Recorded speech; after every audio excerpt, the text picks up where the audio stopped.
finished my first proper swim in the local pool, not the Olympic pool, 25-metre pool.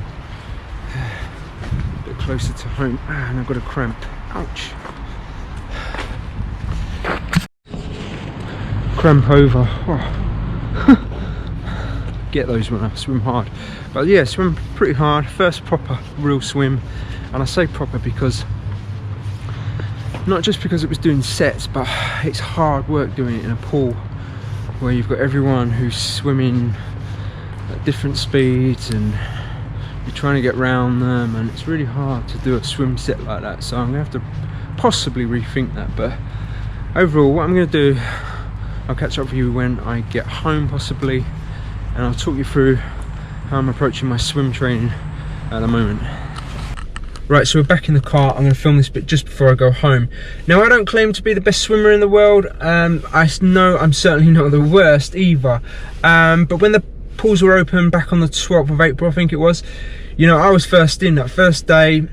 The reason, first and foremost, I love swimming. Swimming I find relaxing, I find it great for recovery, and I just generally enjoy it. So first and foremost, it's great to be back in the pool. But what have I done over the last few weeks, and how have I approached my swimming to try and get me back into some sort of swim shape ready for the triathlon season? So that's what we're going to approach on this video. So rule number one is about getting back in the water and getting the feel back. Most of my swims over the last few weeks have been around 2k or just over.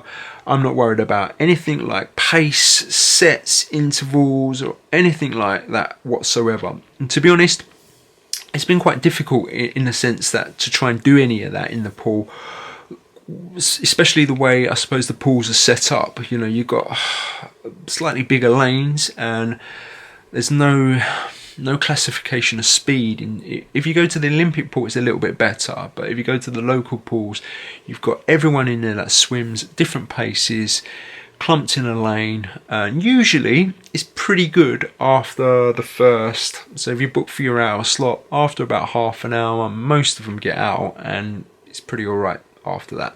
So getting back in the mix of things is really where it's at. Realizing you're not swim fit is not rocket science, but I've noticed that over the last few weeks the pace is slowly improving, and that's just after 3 weeks of being back in the pool.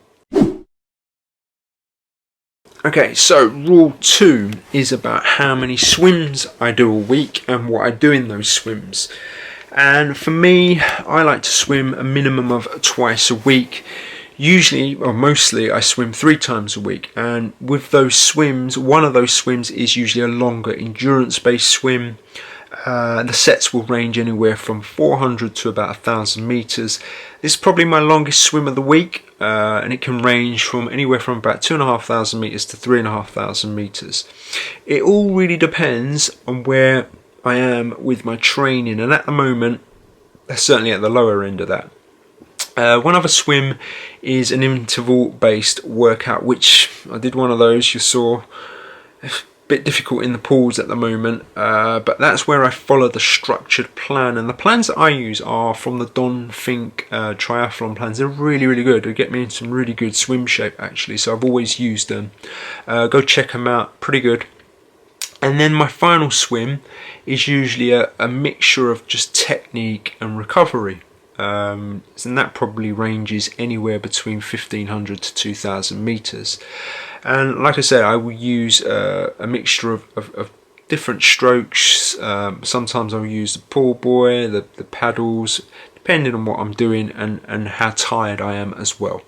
So there you have it, guys. Those are my swims that I'm currently following each week and for the foreseeable future. Now, what I would say, this is obviously changes depending on where I am and whether I'm racing and recovering, etc. But what I do find is swimming is one of the best ways to help with recovery. It loosens me off. It's really good for that. One other thing, I just bought a pair of these Form swim goggles. Now I noticed that Harry Palmer on his channel just did a quick review of these, and I used them last night in the pool for the first time, and I've got to say I was pretty impressed with them. The data is amazing. However, I totally agree with Harry's description on around the peripheral vision with them. That's really something I've got to get used to. They're not like a normal goggle where you can see a lot of the pool. They're pretty polar, and where you've got the computer on the side, it kind of blocks that side of it. So take a little bit of getting used to, but actually the data that they give you is pretty amazing. So guys, I'm going to leave that video there. Hopefully that's been useful for you in finding out a little bit about what I do. It'd be also good to find out what you do, so drop me some comments below. If you're new around here, do hit the subscription button because it is really appreciated, and I will see you in a few days.